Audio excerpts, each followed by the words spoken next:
Back-end selling is one of the most critical, undermined areas currently in all funnels that we're seeing across all high-ticket product and service-based businesses. A lot of people have this illusion that all of the selling is going to be done on the front end. So let me give you a good example of this with call funnels. People always bitch about the fact that somebody doesn't watch a VSL and then shows up and talks to their sales team. People do things like, oh, I had a webinar and it didn't go that well. But again, after the opt-in occurs, they do nothing prior to the webinar or in the call funnel prior to the call to dramatically increase the probability of conversion at the conversion event. So what ends up happening is when you only focus on front-end selling, you end up being put into a position where you fail to have sales calls or sales conversion events. What ends up happening is all those sales conversations turn into education calls, which is not what you want. That's typically when your salespeople bitch about things like, oh, these leads are too cold. The leads are too early in the process. You see really long sales cycles.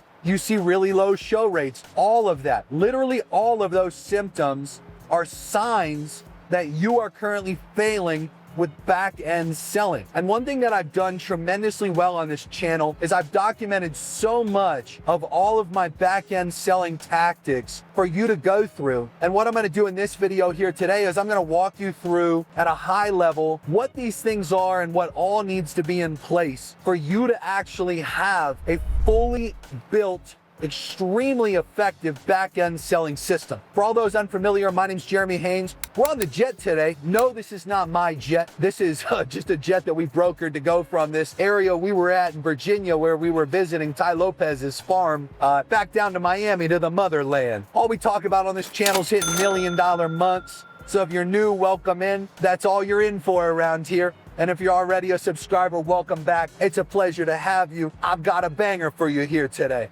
So without further ado, let's dive into today's topic. So again, back-end selling is essentially a sequence of specific actions that we want to have in place. That way, by the time our sales conversion event occurs, like a sales call or a webinar or a challenge funnel or a live event, or even after somebody buys something low ticket in between the time that we're trying to ascend them to a high ticket offer, we want to make sure that our back-end selling system is dialed in. So let me go through this with you literally step by step. If we use a call funnel as a great example of this, we have a few things that occur. We have the person that goes from an ad over to the VSL page. They then are in most instances going to apply, and then they're going to book a call. Now, right after that occurs, this is where most people really whiff. What they do from here is they have like a pretty basic email sequence, and that's really it.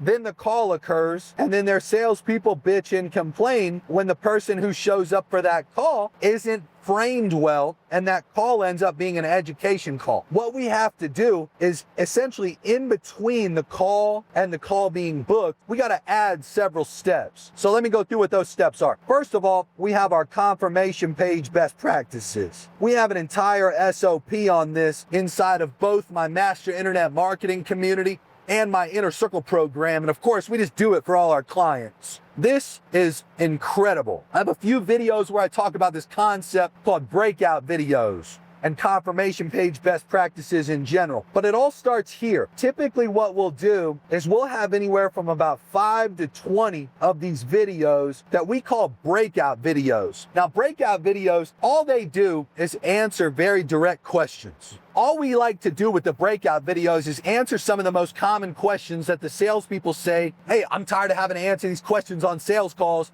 This would be really good if they knew this kind of stuff ahead of time. Some great examples of this, like whatever you talk about in your VSL that you're tired of people not knowing before the call, reiterate them inside of breakout videos.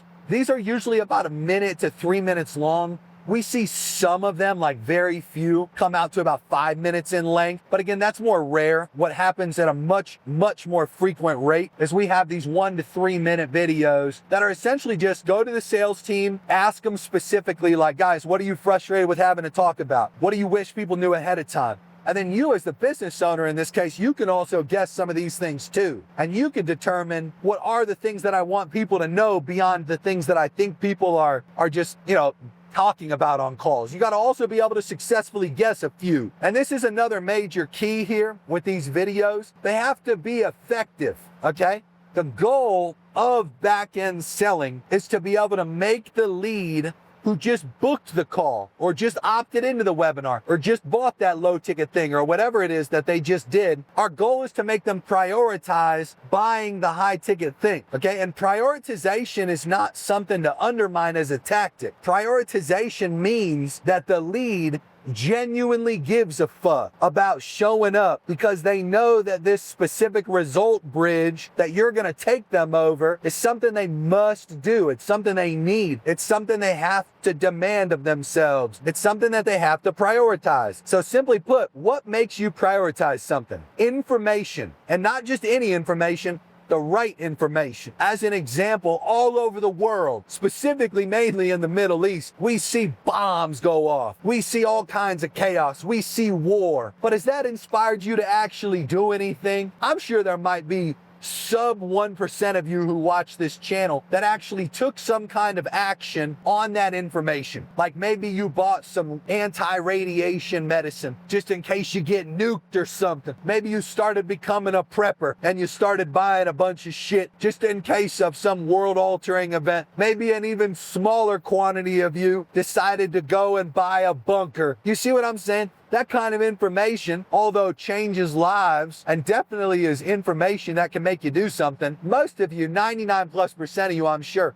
maybe even greater than that, didn't do shit with that information. Now, what if you went to a skincare doctor like a dermatologist and they said, sir, I noticed you got a little something here and I want to take a look at it. Okay. I want to be able to drill down further on this. I'm a little concerned about that spot. okay, I bet you more than half of you immediately would schedule a follow-up to get that radiologist or whoever's going to take a look at that spot to go get whatever scans are going to be done, to go get whatever tests, to go get your blood work. I guarantee you that information is actionable for a majority of you sitting here watching that video. So the difference in what kind of information that we have to get to people is it has to be information that puts them into action. You understand? When we don't get people information that inspires action, simply put, we got them the wrong information. And it's that simple. So even if you do some of these actions that I sit here and talk about, if you fail in getting the person, if you simply put, even more simple than that, if you fail to influence your statistics, like your show rate, like your close rate, like your sales cycle shortening, like your AOV going up for more people paying in full, you whiff on what I'm going to sit here and talk to you about right now, and you failed to make it a priority for people. Just because you do it doesn't mean you did it right. And you sitting here watching this on YouTube right now for free, it's obviously important to note, I'm not going to drill down and tell you every fucking video you need to make for your business that's going to make people show up at a higher priority. You have to be able to guess that, and ideally you have to be able to pay. There's links down in the description for my Inner Circle program that's built for the rich people trying to get a hell of a lot richer. There's minimum qualifications you have to meet if you want my one-on-one help, weekly group calls, a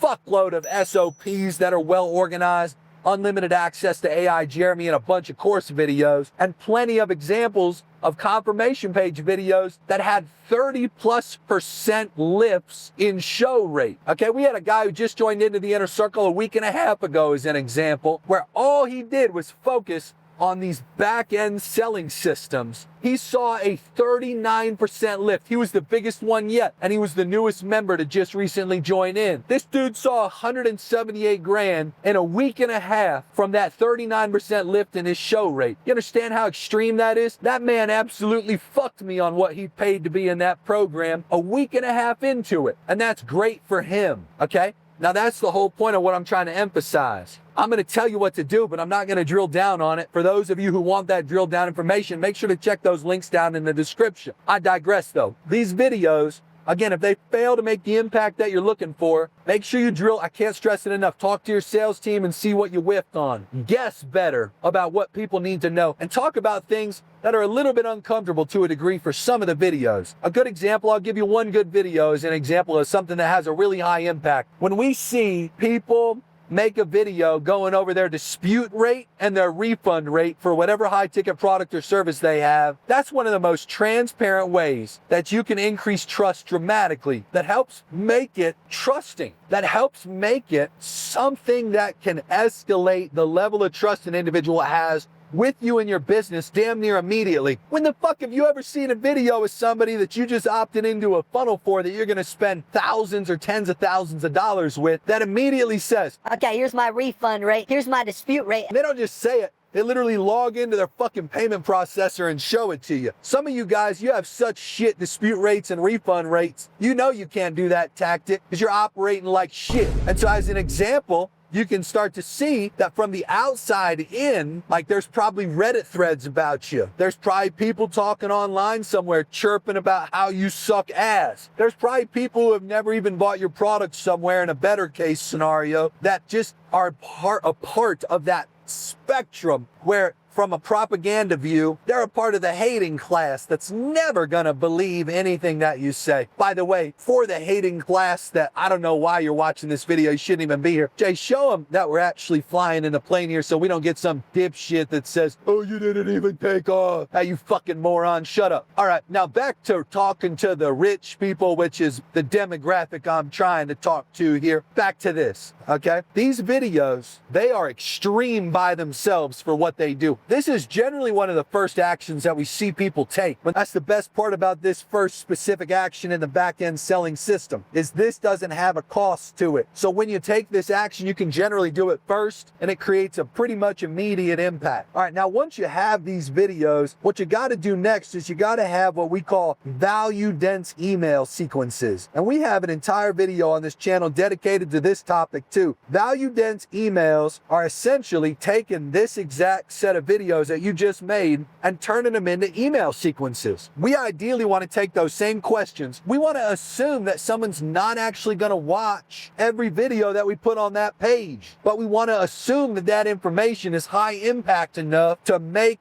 emails out of them, okay? We also, of course, want to pepper in things like testimonials. We, of course, want to pepper in case studies. But one tip, I was recently at Ty Lopez's farm. That's where we're flying out from right now. And he sat down and he asked me, he was like, no, Jeremy, if you could give one piece of advice to all these marketers I'm on a call with right now, what would it be? And I told him straight up, I said, stop emphasizing all these audacious testimonials you got that come off as unbelievable to people. You don't want to only highlight. It'd be like, as an example, me saying, oh, in my inner circle, let me tell you about the $1 million a month earners. Like, let me tell you about the guy that joined in that was at $2.5 million a month and added 400K in revenue after a month of being in there. It's like, I don't want to talk about those. A majority of you already been fucking close to $2.5 million a month. You're either on this channel doing a couple $100,000 a month, looking to get to your first $1 million a month, or the few of you that are watching this that are at your $1 million months already and you're trying to tack on the next $1 million a month. That result is inspiring to you, but it doesn't feel relatable and close. In comparison, the testimonial is an example that I articulated towards the front end of this video, talking about confirmation page sequence videos and breakout videos. That guy, he was doing about 200K a month. Dude, that fucker added $178,000 in revenue in a fucking week and a half of being in the inner circle. Now, most of you sitting there at 200 to 400K a month, that's still an unrealistic expectation for you. What's even more realistic are guys who join in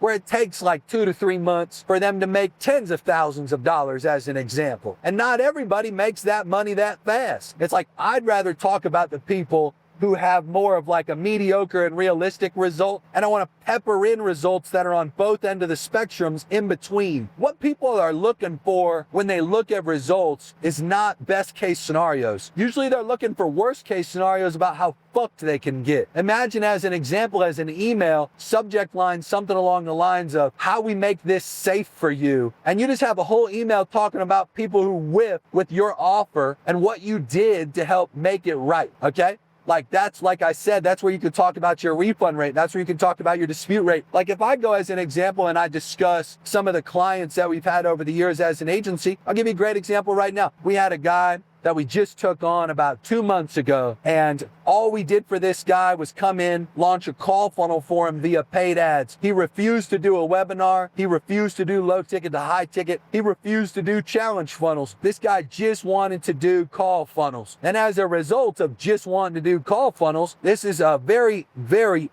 hot pressing issue for a lot of businesses that are organic only. They think that something that works organically, they can just roll over to paid. That's not how it works. You got to roll over the full system to paid. You got to do all of what I'm discussing here, plus more in some instances, especially with very sophisticated demographics. We did our job really well. We brought in 130 qualified applicants who said, I have $10,000 to invest into this offer. They also said that they had the extra money that was needed to take action on what was taught in that offer. We had 166 applicants that were qualified in total, 130 of which booked calls. We spent about 40-ish grand in ad spend. The cost per book call was in the 200 to 300s, give or take, the specific campaign and audience that we were testing. We got great feedback from the sales team on lead quality. We got great feedback on the fact people were coming through well framed from doing all these things we're discussing. But at the end of the day, their sales team, they only closed 2 people. Those 2 people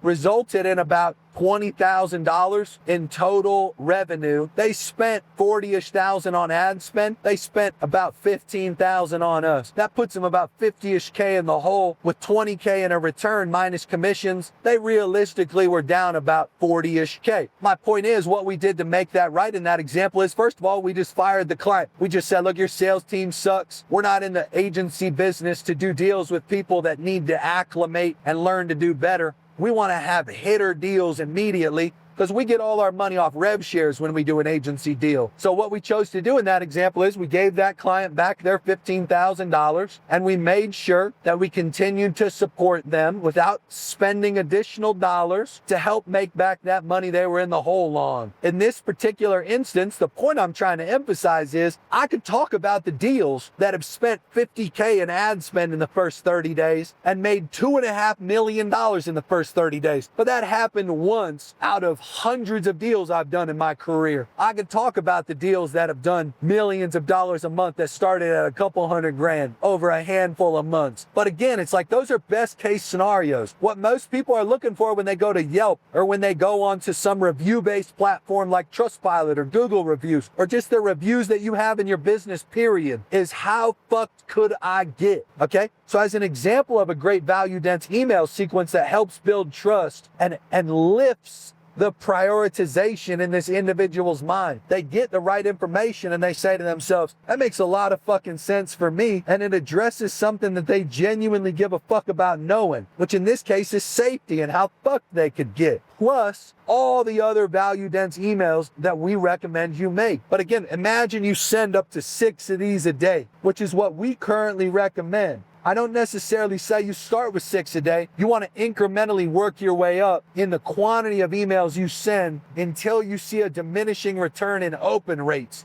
You also want to make sure you follow local applicable regulations and laws. TCPA guidelines, as an example, inhibit you from sending outside of a specific set of hours for the local time zones of individuals. Same thing with California regulations, as an example. And of course, you Europeans watching this shit, you guys got the GDPR over there, and you know how fucking strict that is. So if you send up to 6 a day, make sure you work your way up to that and make sure you're following the time constraints that are necessary to not get fined. Okay. Now, at this point, you can imagine there's a lot of information that you've successfully got off pre-call, okay? Some of you guys, you believe in the logic, and this works for those that have monster sales teams that don't give a fuck in the first place about whether people come through frame. Speed to lead, right? If you have a set of setters or closers that dial leads rapidly and are trying to close people as soon as they come in, well, obviously they're not going to have the opportunity to go through this consumption process for just these 2 steps alone,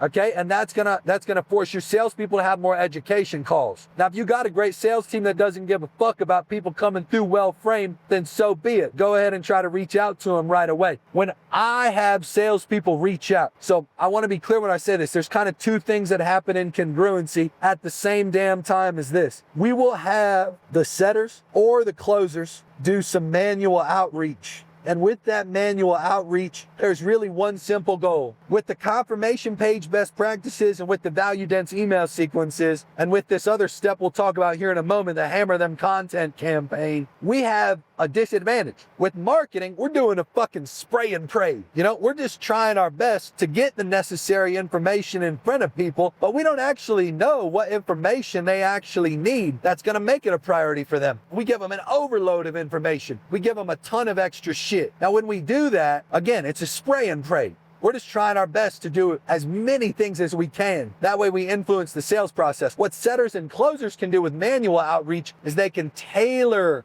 all of this information for the person's needs. They can look at the application data, because let's be honest, your marketers, the people in your business, they might get application data, but what's the probability that they're actually contextually communicating and tailoring information relative to a person's answers? There's a very low probability of that. So as a result, the salespeople pre-call, that's their number one function and role, is I need to get people tailored information. So if somebody says in their application a specific thing, and the salesperson can look at that and say, well, damn, I got 3 videos that I think would crush for that person if I got them that information. It's like, great, go grab those 3 fucking things and send the person a selfie video. Pull out your damn phone as a salesperson and say, hey, what's going on, man? Saw you booked a call with us on Tuesday at 3 p.m. I looked at your application data and I saw you said this. Dude, I got 3 killer pieces of information that can help you right now get what you need. I got them in an SOP, I got them in videos, and I got a Gamma doc. Those are all the sales assets and trust assets. Your salespeople need to have a list of shit that they can send off to people that is organized. That way they can just go and copy and paste that shit and shoot it off, ideally from an iPhone and or email. Both work great, but we don't want it to look autonomous. That's also why we want to do the videos. They do great at making sure you're not a robot. You understand? So this happens simultaneously once the confirmation videos get sent out. In addition to that, the other thing we're going to do at the same time is we are going to run the Hammer Them campaign. So the Hammer Them campaign, for all those unfamiliar, we got plenty of videos on my channel. You can go to my channel's homepage and I got a whole playlist dedicated to propaganda campaigns. This is an example of a propaganda campaign. We're going to take anywhere from 30 to 50 different pieces of short form, and we're going to take anywhere from about 15 to 30 pieces of long form, and we are going to hammer the fuck out of somebody prior to them showing up to the call. We're going to do this via social media retargeting. So Facebook, Instagram, you can do this shit on TikTok with the vertical videos. You can also do this on YouTube. You can do it on LinkedIn. We typically do it on Facebook and Instagram more than anywhere else. You're going to create a little pocket audience of people. Depending on the scale that some of you are operating at, you might have to add some supplementary audiences to what I'm about to discuss to have enough people to actually retarget aggressively. I like to do this specifically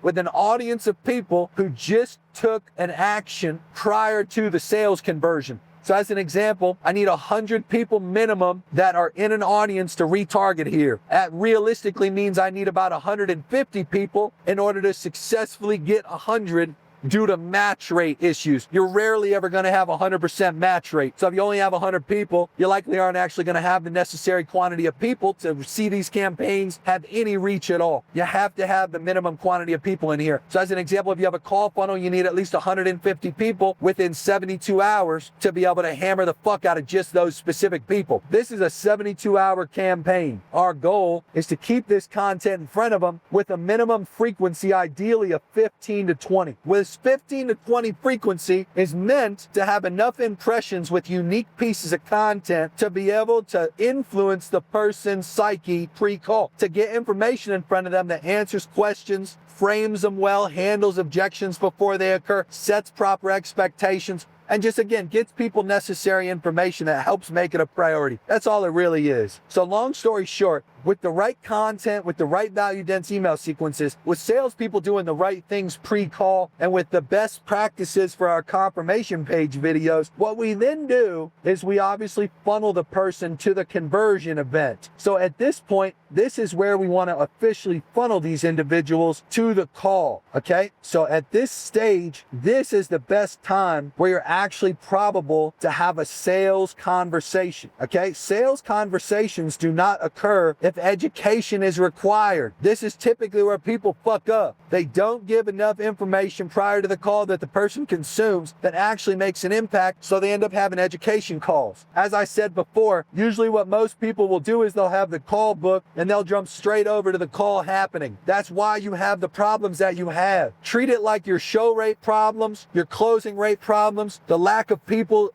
willing to piff, your inability to close people in a tight time frame. All these are symptoms of a disease. that's happening in your business right now as a result of your failure to implement back-end selling systems. Okay, I've originated this concept. I believe deeply in this concept, and I've seen tremendous impact from this concept. I can't stress it enough. These specific things, independently of each other, can have huge impacts on revenue and these statistics that matter to you in your current high-ticket conversion mechanisms. It works for call funnels. It works for webinars. It works for challenge funnels. It works for low ticket to high ticket. It works for DM ads. Every common funnel that people run, it works tremendously well for. I'd love to see you implement these things. Check out all the videos on my channel because I have so many videos that go in depth on each one of these topics. I just want to be fair though in saying this. This is really important you understand. I withhold about 90% of the shit that I actually can sit here and tell you and show you about these things because my goal is obviously to get you far enough along where you can see an impact to be able to easily justify getting into my paid programs, which you can find links for down in the description. Take action on these with the surface level descriptions and explainers that I've just provided to you, and you have a high probability to still get some kind of result that lets you see signs of life. I understand everybody out there is full of shit and that you have low belief in people like me telling you that I have such great information in my paid stuff. So my intention with all these videos on my channel is to bribe you. I want you to get a result with the stuff that I show you for free here on this channel. And I want you to be able to make some cash with it so you buy my stuff with house money. Or I want these things to come off so obvious to you for the impact that they can create that you can easily justify getting into it even if you haven't got a result with it yet. You and I both know the shit that we just talked about here makes sense. Don't be lackadaisical or let your people be lackadaisical and fuck this up for you. This makes a huge impact in your business and there's a lot of money on the other side of this problem for you. At the very least, subscribe to my channel.